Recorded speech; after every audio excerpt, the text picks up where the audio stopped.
Magandang araw po sa inyong lahat mga kababayan at welcome back dito po sa PNR. At ito nga mga karibin natin, kumilos na. Ito ang inaantay ng lahat, AFP, a-action na. Ayan mga kababayan, patungkol po riyan ang ating aalamin at bibigyan ng reaksyon ngayong araw na ito. Pero bago pong lahat, sa mga hindi pa po nakapag-subscribe sa ating munting channel ay pa-subscribe naman po. Ayan, at palike na rin po ng video ito. Maraming salamat po mga kababayan at ito na nga. Simulan na po natin to.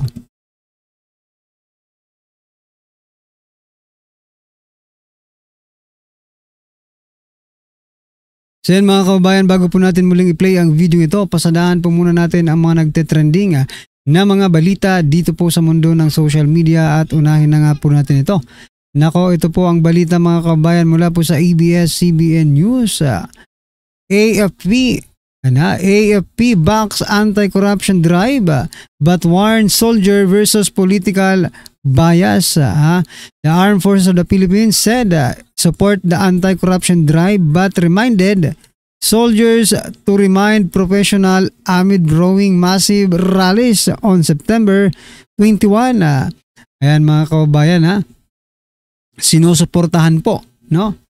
Sinusuportahan po ng Armed Forces of the Philippines ang anti-corruption drive na mangyayari sa September 1. Nasa likod po sila natin yan mga kababayan. Pero pinaaalalahanan na maging professional, no? At huwag makisali. Ganun ba ang ano niya? Ganun ba ang gustong ipalabas nila? Remain professional.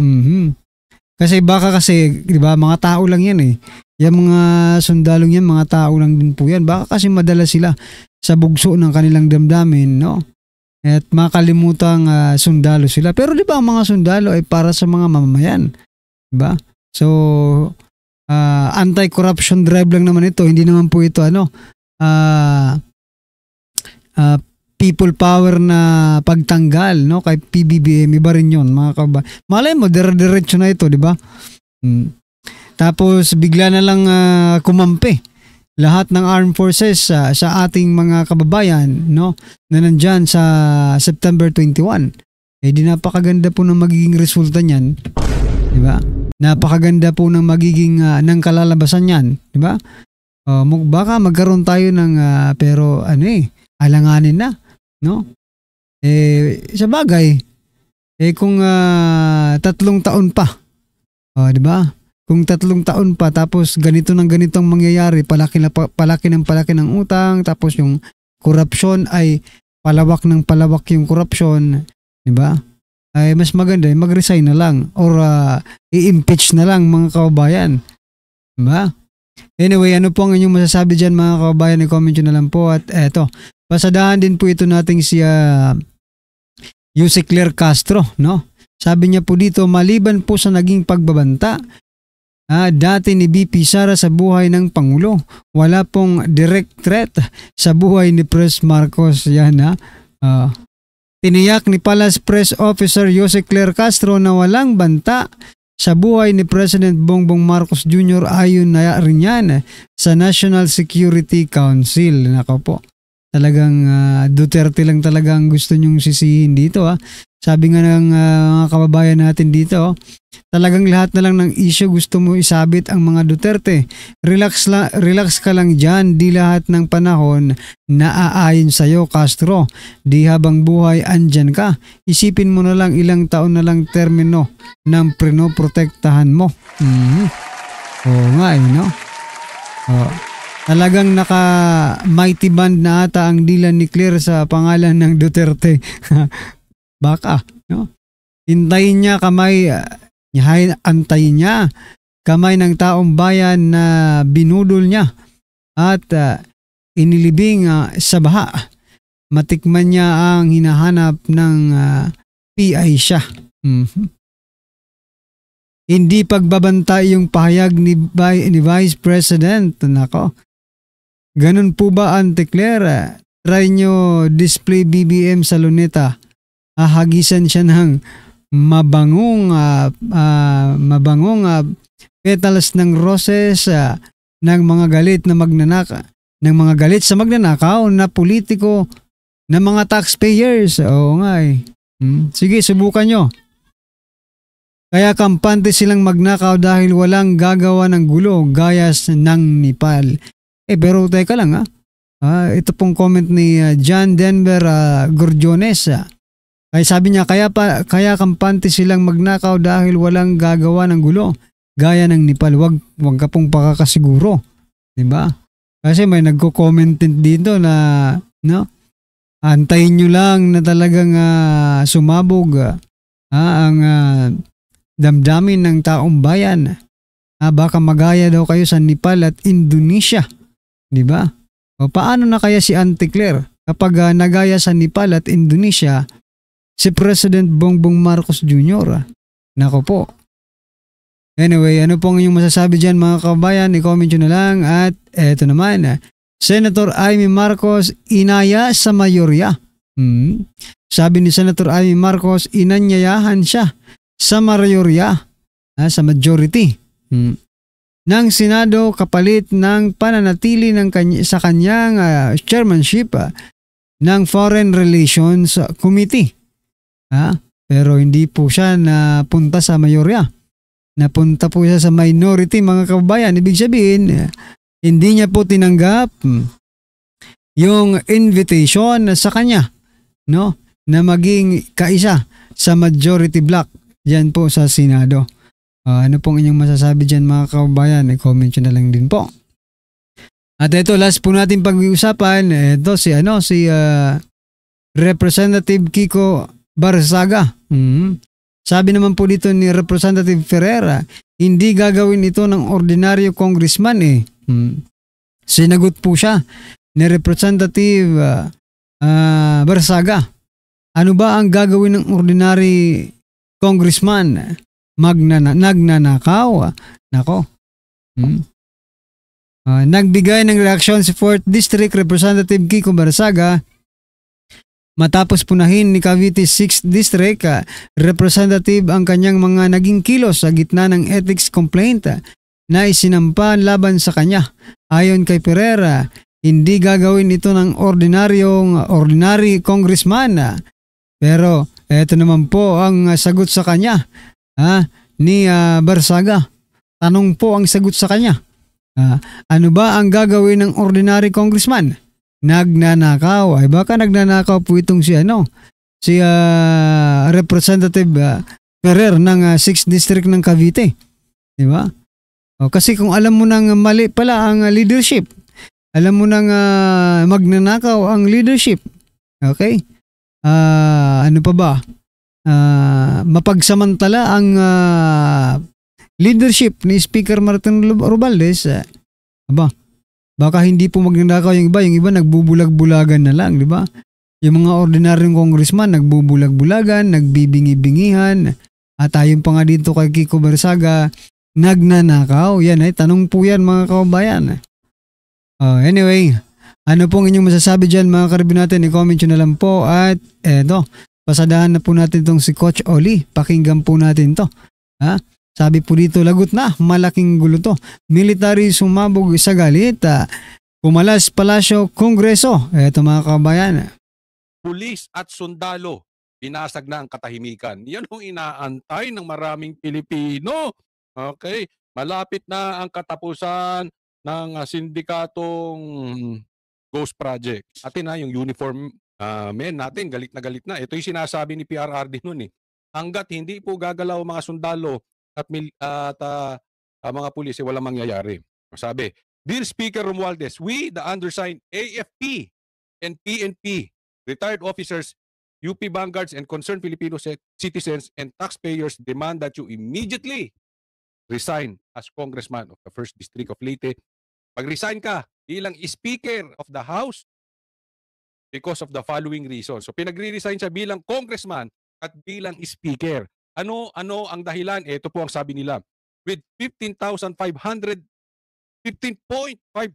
trillion national government debt as of August 2024, you do not care at all if the Philippine government will become bankrupt sooner or later because you have recommended a 6.352 trillion budget for 2025 against a 2025 project support Supportable national revenue. Grabe.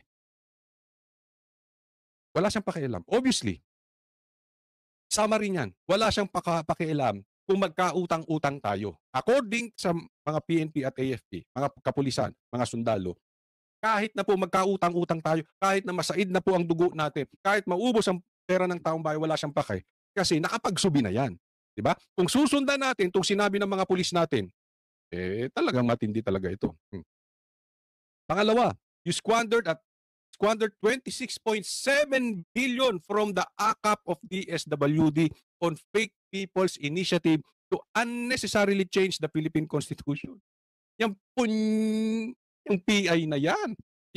Ito mismo, kausap ng Banateros, kami palang tatlo sa Banateros, kausap namin si PRRD. Galit siya dyan sa lintik na PI na yan. Sobrang galit siya dyan.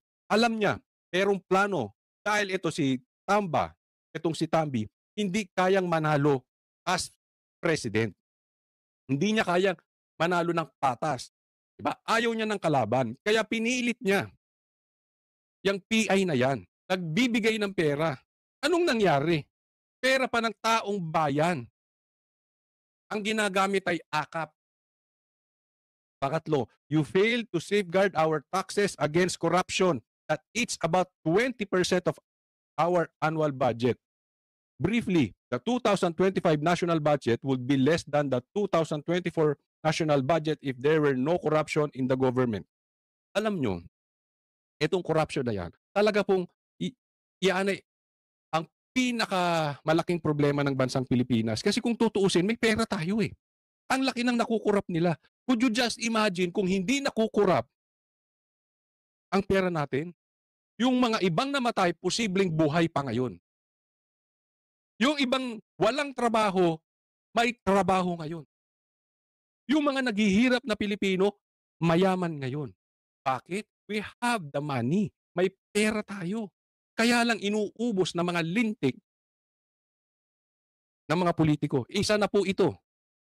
Di umano, according sa mga pulis at sundalo, itong si Tambaluslos. Eto pa. Aside from a report of your multi-million-dollar donation to Harvard University, there are reports of your alleged buying spree here and abroad, including a 20% ownership of EEI costing 1.25 billion. Nakakapag-donate pa. Under your leadership in the House of Representatives, you have been spending the taxpayers' money. Based on the foregoing observations, we want you out of the House. Ito importante. Please kindly share and pass on para malaman ng taong bayan at ng buong sambayan ng Pilipino. Ito na po. Ito ang sinasabi natin. Kanina lang may malakihang rally. Tapos bukas daw at mamaya ay magkakaroon ng malakihang rally. Sunod-sunod na po ito. Hindi na to maaawat. At pati pulis at sundalo sumusuporta na pinagre-resign ka na, Tam. Naman sa balat ko. Yung iba, korupsyon. Kahit maliit lang, nagre-resign. Yung iba nga nagsuicide eh. Hindi ko sinasabing mag-suicide ka kasi hindi ko sinusuportahan yung ganong klaseng aksyon. Pero ang suportado natin, mag-resign ka, animal. Lumayas ka na dyan, wala ka ba talagang kahihiyan? Hindi ka ba napalaki ng mga magulang mo? Pambihira ang buhay. Hindi ka napalaki ng maayos? Paano kayo yumaman ng ganyan? Wala kang manners. Mag-resign ka na. Pero kung gusto mong linisin ang pangalan mo, alam ka kay Bongbong Marcos, magsalita ka na rin. Kasi inuunahan ka. Ay, sinasabi ko sa iyo, at posibleng alam mo rin, pero sasabihin ko ngayon para malaman na ng taong bayan. Nilalaglag ka na ng pinsa mong si Bongbong Marcos. Sa katunayan, pinapatanggal ka ng speaker. At alam namin, alam mo yun. Ikaw, mananahimik ka pa rin ba? Unahan ang laban ngayon. Ang laban ng Marcos, tatandaan mo, unahan at plastikan. Kunwari, kakampi mo sila pero hindi. Ginawa nyo kay Sara yan eh. At hindi ka bobo. Alam kong alam mo yun. So kailangan kumilos ka na. Pero mga kababayan, i-share nyo po itong ano na to itong pagpanawagan ng mga pulis. Mag-igay na po tayo. Pati kayo mga OFW. Alam nyo, marami nang kahit po makapag-rally kayo o hindi kayo makapag-rally kasi kayo OFW, yung iba naman may trabaho. Mayroon tayong magagawa para sa bansang ito. Let's do our part. Kung hindi ka makapag-rally, mag-post ka na mag-post sa social media. I-share mo itong mga ito. Manawagan ka na mag-resign si Tambi. Karapatan nyo yan. Kahit kayo mga nasa ibang bansa. Diba? Tulong-tulong na po tayo. Huwag na po nating tigilan ito. Itong patungkol sa isa lang po itong flood control projects. Yung insertions, problema na natin. At ang nakakaasar nito, alam mo may perang involved. Bakit? Grabe. Nakasambulat na sa pagbumuka ng mga congressman.